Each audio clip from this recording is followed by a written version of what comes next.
बृहस्पति भगवान की जय, विष्णु भगवान की जय। प्लीज़ मेरे चैनल को सब्सक्राइब, लाइक, कमेंट, शेयर कीजिएगा। बृहस्पतिवार के व्रत की विधि। बृहस्पतिवार के दिन जो भी स्त्री पुरुष व्रत करे उसको चाहिए कि वह दिन में एक ही समय भोजन करे, क्योंकि बृहस्पतिश्वर भगवान का इस दिन पूजन होता है। भोजन पीले चने की दाल आदि का करें, परंतु नमक नहीं खावें। पीले वस्त्र पहने, पीले ही फलों का प्रयोग करें, पीले चंदन से पूजन करें। पूजन के बाद प्रेम पूर्वक गुरु महाराज की कथा सुननी चाहिए। इस व्रत को करने से महाराज प्रसन्न होते हैं। धन, पुत्र, विद्या तथा मनवांछित फलों की प्राप्ति होती है। परिवार को सुख तथा शांति मिलती है। इसलिए यह व्रत सर्वश्रेष्ठ और अति फलदायक है। सब स्त्री पुरुषों के लिए है। इस व्रत में केले का पूजन करना चाहिए। कथा और पूजन के समय मन, क्रम, वचन से शुद्ध होकर जो इच्छा हो बृहस्पति देव से प्रार्थना करनी चाहिए। उसकी इच्छाओं को बृहस्पति देव अवश्य पूर्ण करते हैं, ऐसा मन में दृढ़ विश्वास रखना चाहिए। बोलो बृहस्पति भगवान की जय, विष्णु भगवान की जय। श्री बृहस्पतिवार व्रत कथा। एक समय की बात है कि भारतवर्ष में एक नरपति राज्य करता था। वह बड़ा प्रतापी और दानी था। वह नित्य प्रतिदिन मंदिर में दर्शन करने जाता था। वह ब्राह्मण और गुरु की सेवा किया करता था। उसके दरवाजे से कोई भी निराश होकर नहीं लौटता था तथा वह प्रत्येक गुरुवार को व्रत रखता एवं पूजन करता था। हर दिन गरीबों की सहायता करता था। परंतु यह सब बातें उसकी रानी को अच्छी नहीं लगती। वह न व्रत करती, न किसी को एक दमड़ी तक दान में देती तथा राजा से भी ऐसे करने को मना किया करती थी। एक समय की बात है, राजा तो शिकार खेलने वन को गए हुए थे। घर पर रानी और दासी थी। उस समय गुरु बृहस्पति देव एक साधु का रूप धारण कर राजा के दरवाजे पर भिक्षा मांगने गए। भिक्षा मांगी तो रानी कहने लगी, हे साधु महाराज, मैं इस दान और पुण्य से तंग आ गई हूँ। मेरे से तो घर का कार्य समाप्त नहीं होता। इस कार्य के लिए तो मेरे पतिदेव ही बहुत है। अब आप एक प्रकार की कृपा करें, यह सब धन नष्ट हो जाए और मैं आराम से रह सकूं। साधु बोले, हे देवी, तुम बड़ी विचित्र हो। संतान और धन से कोई दुखी नहीं होता है, इसको सभी चाहते हैं। पापी भी पुत्र की धन की इच्छा करता है। अगर आपके पास धन अधिक है तो भूखे मनुष्यों को भोजन कराओ, प्याऊ लगवाओ, ब्राह्मणों को दान दो, धर्मशाला बनाओ, कुआं, तालाब, बावड़ी, बाग बगीचों आदि का निर्माण कराओ, निर्धन मनुष्य की कुंवारी कन्याओं का विवाह कराओ और अनेकों यज्ञादि धर्म करो। इस प्रकार के कर्मों से आपके कुल और आपका नाम परलोक में सार्थक हो एवं स्वर्ग की प्राप्ति होगी। मगर वह रानी इन बातों से खुश न हुई। वह बोली, हे साधु महाराज, मुझे ऐसे धन की आवश्यकता नहीं जिसको मनुष्यों को दान दूं तथा जिसको उठाने में मेरा सारा ही समय बर्बाद हो जाए। साधु ने कहा, हे देवी, तुम्हारी ऐसी इच्छा है तो ऐसा ही होगा। मैं तुम्हें बताता हूँ, वैसे ही करना। बृहस्पतिवार के दिन घर को गोबर से लीपना, अपने केशों को धोना, केशों को धोते समय स्नान करना, राजा से कहना वह हजामत कराए, भोजन में मांस मदिरा खाना, कपड़ा धोबी के यहाँ ढूंढने डालना। इस प्रकार 7 बृहस्पतिवार करने से तुम्हारा सब धन नष्ट हो जाएगा। ऐसा कहकर वह साधु महाराज वहां से अंतर ध्यान हो गए। रानी ने साधु के कहने के अनुसार वैसे ही किया। 3 बृहस्पतिवार बीते थे कि उसका समस्त धन नष्ट हो गया और भोजन के लिए दोनों समय तरसने लगे। सांसारिक भोगों से दुखी रहने लगे।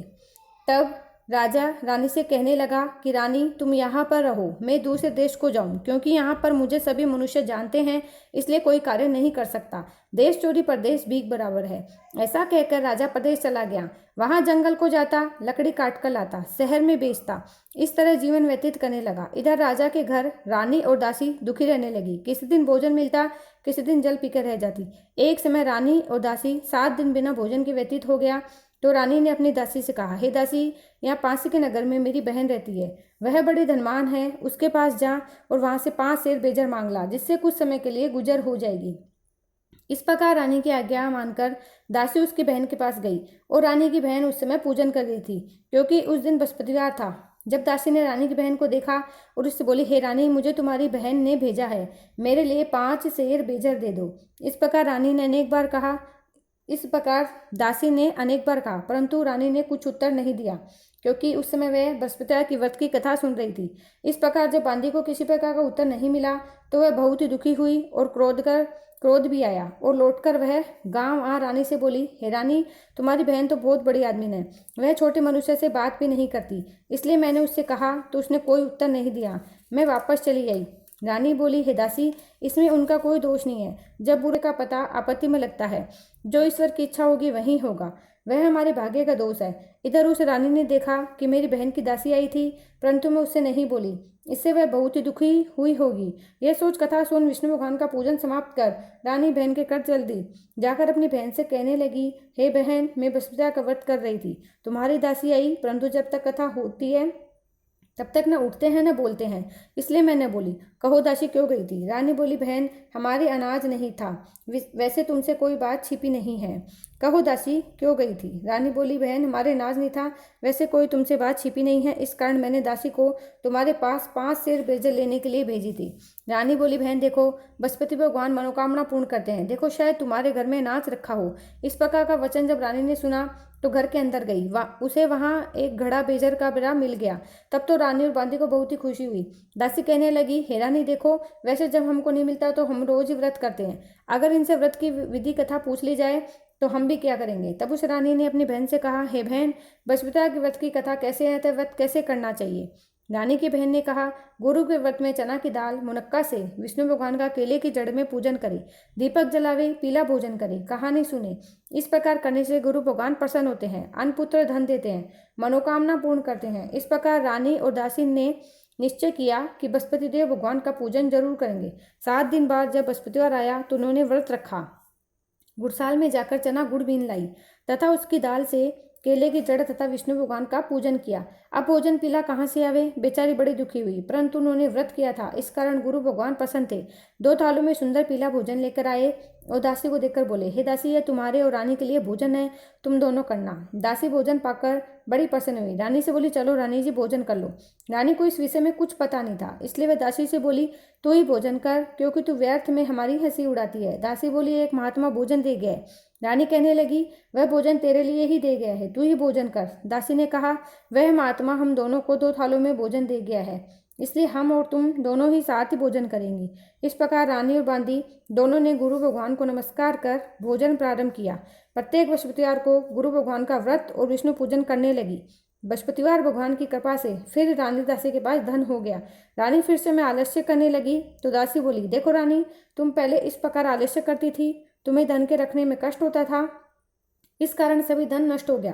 अब गुरु भगवान की कृपा से धन मिला है तो तुम्हें फिर से आलस्य होता है। बड़ी मुसीबत के बाद हमने धन पाया है, इसलिए हमें दान पुण्य करना चाहिए। भूखे मनुष्यों को भोजन कराओ, प्याऊ लगवाओ, ब्राह्मणों को दान दो, कुआं तालाब बावड़ी आदि का निर्माण कराओ, मंदिर पाठशाला बनाओ, दान दो, कुंवारी कन्याओं का विवाह कराओ, धन को शुभ कर्मों में खर्च करो, जिससे तुम्हारे कुल का यश बढ़े तथा स्वर्ग प्राप्त हो, पितर प्रसन्न होंगे। तब रानी ने इसी प्रकार के कर्म करने प्रारंभ किए तो काफी यश फेरने लगा। एक दिन रानी और दासी विचार करने लगी, न जाने राजा किस प्रकार से होंगे, उनकी कोई खबर नहीं है। गुरु भगवान से उन्होंने प्रार्थना की और भगवान ने रात्रि में राजा को स्वप्न में कहा, हे राजा, उठ, तेरी रानी तुझको याद करती है, अपने देश को चलो। राजा प्रातःकाल उठा, विचार करने लगा। स्त्री जाति खाने और पहनने की संगनी होती है, पर भगवान की आज्ञा मानकर वह अपने नगर के लिए चलने को तैयार हुआ। इससे पूर्व जब राजा प्रदेश चला गया तो प्रदेश में दुखी रहने लगा। प्रतिदिन जंगल में लकड़ी बीन कर लाता और उन्हें शहर में बेचकर अपने दुखी जीवन को बड़ी कठिनता से व्यतीत करता था। एक दिन राजा दुखी हो अपनी पुरानी बातों को याद करके रोने लगा। तब उस जंगल में बृहस्पति देव एक साधु के रूप में प्रकट हो गए और राजा के पास आकर बोले, हे लकड़ारे, तुम उस सुनसान जंगल में किस चिंता मगन में बैठे हो, मुझे बताओ। यह सुन राजा के नेत्रों में जल भर आया। उस साधु को वंदना करके बोला, हे प्रभु, आप सब कुछ जानने वाले हो। इतना कह साधु को अपनी संपूर्ण कहानी बता दी। महात्मा दयालु होते हैं, उससे अपराध किया है जिस कारण तुम्हारी यह दशा हुई है, मत करो, भगवान तुम्हें पहले से अधिक धनवान करेगा। देखो, स्त्री ने भी गुरुवार का व्रत प्रारंभ कर दिया है। तुम मेरा कहना मानकर बृहस्पतिवार को व्रत करके चने की दाल गुड़ जल के लोटे में डालकर केले का पूजन करो, फिर कथा कहो और सुनो, भगवान तेरी सब कामनाओं को पूर्ण करेगा। साधु को प्रसन्न देखकर राजा बोला, हे प्रभु, मुझे लकड़ी बेचकर इतना पैसा नहीं मिलता जिससे भोजन करने के उपरांत कुछ बचा सकूं। मैंने रात्रि में अपनी स्त्री को व्याकुल देखा है, मेरे पास कुछ भी नहीं जिससे उसकी खबर मंगा सकूं। फिर मैं कौन सी कहानी कहूँ, मुझे कुछ भी मालूम नहीं है। साधु ने कहा, हे राजा, तुम किसी बात की चिंता मत करो। बृहस्पतिवार के दिन तुम रोजाना की तरह लकड़ियाँ लेकर शहर को जाओ, तुमको रोज से दुगना धन प्राप्त होगा। भली भांति भोजन कर लोगे और बृहस्पति देव की पूजा का सामान भी आ जाएगा। बृहस्पतिवार की कहानी निम्न प्रकार से है। प्राचीन काल में एक ब्राह्मण था। वह बहुत निर्धन था, उसके कोई संतान नहीं थी। उसकी स्त्री बहुत मलिनता के साथ रहती। वह न स्नान करती न किसी देवता का पूजन करती। प्रातःकाल उठते ही सर्वप्रथम भोजन करती, बाद में अन्य कार्य करती। इससे ब्राह्मण देवता बड़े दुखी थे। बेचारे बहुत कुछ कहते किंतु कोई परिणाम नहीं निकला। ब्राह्मण भगवान की कृपा से ब्राह्मण की स्त्री के कन्या रूपी रत्न पैदा हुई। वह कन्या अपने पिता के घर में बड़ी होने लगी। वह बालिका प्रातः स्नान करके विष्णु भगवान का जाप करने लगी, बृहस्पतिवार को व्रत रखने लगी। अपने पूजन को समाप्त कर स्कूल जाती तो अपनी मुट्ठी में जौ भर के ले जाती, पाठशाला के मार्ग में डालती जाती। तभी जो स्वर्ण के हो जाते, लौटते समय बीनकर घर ले आती थी। एक दिन वह बालिका सूप में जो सोने के जौओं को फटक कर साफ कर रही थी कि उसके पिता ने देख लिया। कहा, बेटी, सोने के जौओं को फटकने के लिए सोने का सूप ही होना चाहिए। दूसरे दिन गुरुवार था। इस कन्या ने व्रत रखा। बृहस्पति देव से प्रार्थना करके कहा, मैंने आपकी पूजा सच्चे मन से की हो तो मेरे लिए सोने का सूप दे दो। बृहस्पति देव ने उसकी प्रार्थना स्वीकार कर ली। रोजाना की तरह वह कन्या जौ फैलाती हुई जाने लगी। जब लौटकर जौ बीन रही थी तो बृहस्पति देव की कृपा से सोने का सूप मिला। उसे वह घर ले आई और उससे जौ साफ करने लगी, परंतु उसकी माँ का वही ढंग रहा। एक दिन की बात है, वह कन्या सोने के सूप में जौ साफ कर रही थी। उस समय उस शहर का राजपुत्र वहां होकर निकला। इस कन्या के रूप और कार्य को देखकर मोहित हो गया। अपने घर आकर भोजन तथा जल त्याग कर उदास होकर लेट गया। राजा को जब इस बात का पता लगा तो अपने प्रधानमंत्रियों के पास उसके पास गए और बोले, हे बेटा, तुम्हें किस बात का कष्ट है? किसी ने अपमान किया है अथवा और कोई कारण से कहो, मैं वही कार्य करूंगा जिससे तुम्हें प्रसन्नता हो। अपने पिता की राजकुमार ने बातें सुनी तो वह बोला, मुझे आपकी कृपा से किसी बात का दुख नहीं है। किसी ने मेरा अपमान नहीं किया है, परंतु मैं उस लड़के के साथ विवाह करना चाहता हूँ जो सोने के सूप में जौ साफ कर रही थी। यह सुन राजा आश्चर्य में पड़ा और बोला, हे बेटा, इस तरह की कन्या का पता तुम ही लगाओ, मैं उसके साथ तेरा विवाह अवश्य ही करवा दूंगा। राजकुमार ने उस लड़के के घर का पता बतलाया। तब मंत्री उस लड़के के घर गए, ब्राह्मण देवता को सभी हाल बताया। ब्राह्मण देवता राजकुमार के साथ अपनी कन्या का विवाह करने के लिए तैयार हो गए। विधि विधान के अनुसार ब्राह्मण की कन्या का विवाह राजकुमार के साथ हो गया। कन्या के घर से जाते ही पहले की भांति उस ब्राह्मण देवता के घर में गरीबी का निवास हो गया। अब भोजन के लिए अन्न बड़ी मुश्किल से मिलता था। एक दिन दुखी होकर ब्राह्मण देवता अपनी पुत्री के पास गए। बेटी ने पिता की दुखी अवस्था को देखा, माँ का हाल पूछा। तब ब्राह्मण ने सभी हाल कहा। कन्या ने बहुत सा धन देकर अपने पिता को विदा कर दिया।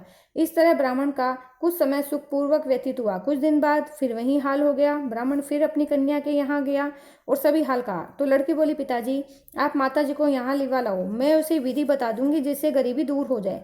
वह ब्राह्मण देवता अपनी स्त्री को साथ लेकर पहुंचे तो पुत्री अपनी माँ को समझाने लगी, हे कर, प्रथम स्नान आदि करके विष्णु भगवान का पूजन करो तो सब दरिद्रता दूर हो जाएगी। परंतु उसकी माँ ने एक भी बात नहीं मानी और प्रातःकाल उठकर अपने बच्चों की जूठन को खा लिया। एक दिन उसकी पुत्री को बहुत गुस्सा आया।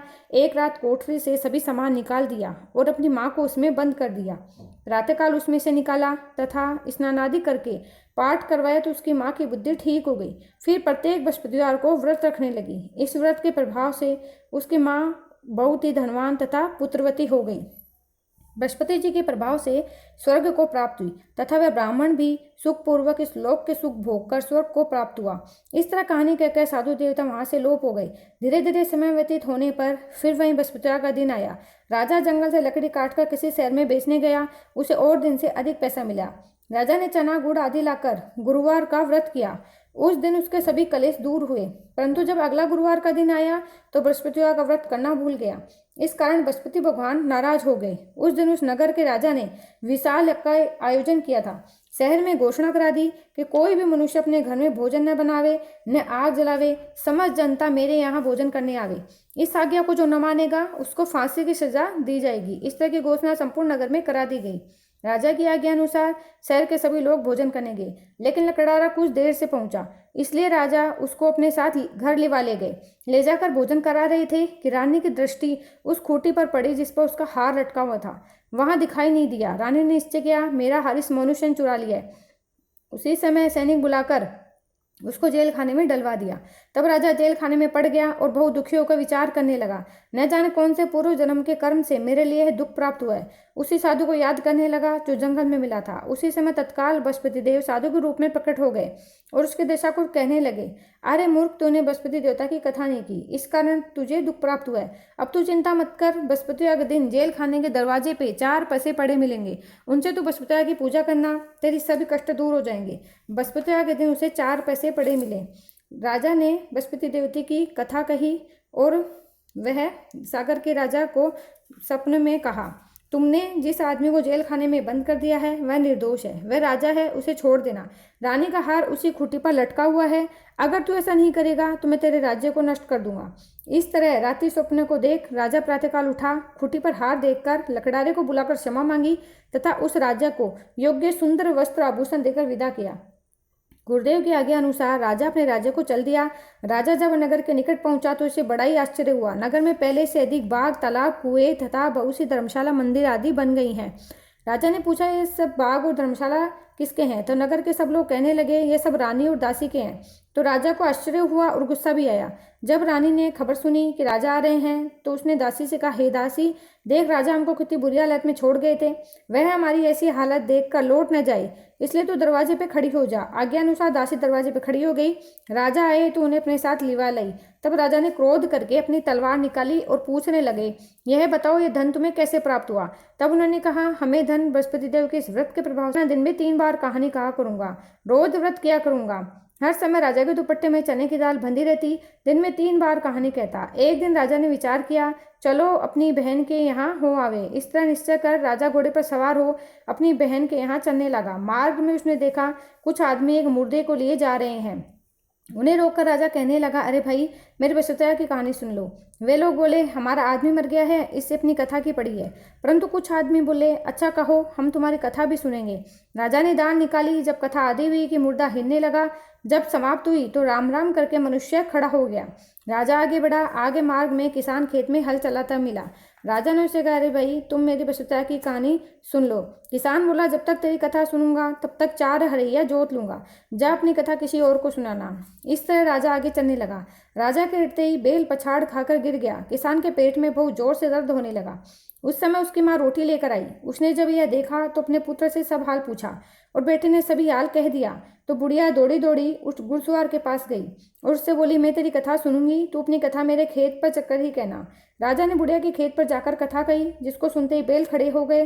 किसान के पेट का दर्द बंद हो गया। राजा अपनी बहन के घर पहुंचा। बहन ने भाई की खूब मेहमानी की। दूसरे दिन सवेरे जागा तो देखा सब लोग भोजन कर रहे हैं। राजा ने अपनी बहन से कहा, ऐसा कोई मनुष्य है जिसने भोजन नहीं किया हो, मेरी बसुतैया की कथा सुन ले। बहन बोली, भैया, यह देश ऐसा ही है, पहले यहाँ लोग भोजन करते हैं, बाद में अन्य कार्य करते हैं। अगर कोई पड़ोस में हो तो देखाऊं। वह ऐसा कहकर देखने चली गई, परंतु उसको ऐसा व्यक्ति नहीं मिला जिसने भोजन नहीं किया हो। अतः वह कुम्हार के घर गई जिसका लड़का बीमार था। उसे मालूम वहाँ उनके यहाँ 3 दिन से किसी ने भोजन नहीं किया है। रानी ने अपने भाई की कथा सुनने के लिए कुम्हार से कहा। वह तैयार हो गया। राजा ने जाकर कथा कही, जिसको सुनकर उसका लड़का अब तो राजा की प्रशंसा होने लगी। एक दिन राजा ने अपनी बहन से कहा, हे बहन, हम अपने घर को जाएंगे, तुम भी तैयार हो जाओ। राजा की बहन ने अपनी सास से कही। सास बोली, चली जा, परंतु अपने लड़कों को मत ले जाना, क्योंकि तेरे भाई की औलाद नहीं होती है। बहन ने अपने भैया से कहा, हे भैया, मैं तो चलूंगी, लेकिन कोई बालक नहीं जाएगा। राजा बोला, जब कोई बालक नहीं चलेगा तो तुम क्या करोगी? बड़े दुखी मन से राजा अपने नगर को लौट आया। राजा ने अपनी रानी से कहा, हम निर्वंशी राजा हैं, हमारा मुंह देखने का धर्म नहीं है, कुछ भोजन आदि नहीं किया। रानी बोली, हे प्रभु, बृहस्पति देव ने हमें सब कुछ दिया है, हमें औलाद अवश्य देंगे। उसी रात को बृहस्पति देव ने राजा को सपने में कहा, हे राजा, उठ, सभी सोच को त्याग दे, तेरी रानी गर्भ से है। राजा को यह सुनकर बड़ी खुशी हुई। 9वें महीने उसके गर्भ से एक सुंदर पुत्र पैदा हुआ। तब राजा बोला, हे रानी, स्त्री बिना भोजन के रह सकती है, बिना कहे नहीं रह सकती। जब मेरी बहन आए तो तुम मुझसे कुछ मत कहना। रानी ने सुनकर हाँ कर दिया। जब राजा की बहन ने यह शुभ समाचार सुना तो वह खुश हुई तथा बधाई लेकर अपने भाई के यहाँ आई। तभी रानी ने कहा, घोड़ा चढ़कर तो नहीं आई, गधा चढ़ी आई। राजा की बहन बोली, भाभी, मैं इस प्रकार न कहती तो तुम्हें औलाद कैसे मिलती? बृहस्पति देव ऐसे ही हैं, जिसके मन में कामनाएं हैं सभी की पूर्ण करते हैं। जो सद्भावना पूर्वक बृहस्पति का व्रत करता है, कथा पढ़ता है, सुनता है, दूसरों को सुनाता है, बृहस्पति देव सभी मनोकामना पूर्ण करते हैं। भगवान बृहस्पति देव सदैव रक्षा करते हैं। संसार में सद्भावना से भगवान का पूजन व्रत सच्चे हृदय से करते हैं, उनकी सभी मनोकामनाएं पूर्ण करते हैं। जैसी सच्ची भावना से रानी और राजा ने उनकी कथा का गुणगान किया था, तो उनकी सभी इच्छाएं बृहस्पति देव जी ने पूर्ण की थी। इसलिए सबको कथा सुनने के बाद प्रसाद लेकर जाना चाहिए। हृदय से उनका मनन कर लो। बृहस्पति भगवान की जय। विष्णु भगवान की जय। ओम जय बृहस्पति देवा, छिन छिन भोग लगाऊं, पल पल भोग लगाऊं, कदली फल में ओम जय बृहस्पति देवा। तुम पूर्ण परमात्मा, तुम अंतर्यामी, स्वामी आप अंतर्यामी। जगत पिता जगदीश्वर, जगत पिता जगदीश्वर, तुम सबके स्वामी। ओम जय बृहस्पति देवा।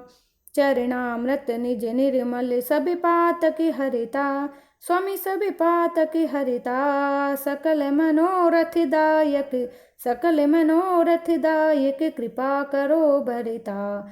ओम जय बृहस्पति देवा। तन मन धन अर्पण कर, जो जन शरण पड़े, ओ स्वामी जो जन शरण पड़े। प्रभु प्रकट तब हो कर, प्रभु प्रकट तब हो कर, आकर द्वार खड़े। ओम जय बृहस्पति देवा। दीन दयाल दयानिधि, भक्तन हितकारी, ओ स्वामी भक्तन हितकारी। पापी दोष सब हरिता, पापी दोष सब हरिता, भव बंधन हारी। ओम जय बृहस्पति देवा। सकल मनोरथ दायक, सब संशय हारो, सभी सभी संशय तारो। विषय विकार मिटाओ, विषय विकार मिटाओ, संतन सुखकारी। ओम जय बृहस्पति देवा। जो कोई आरती तेरी प्रेम सहित गावे, ओ स्वामी प्रेम सहित गावे। ज्येष्ठानंद आनंद कर, ज्येष्ठानंद आनंद कर, निश्चय फल पावे। ओम जय बृहस्पति देवा। ओम जय बृहस्पति देवा। ओ स्वामी जय बृहस्पति देवा। छिन छिन भोग लगाऊं, पल पल भोग लगाऊं, कदली फल मेवा। ओम जय बृहस्पति देवा। बोलो विष्णु भगवान की जय, बृहस्पति देव भगवान की जय।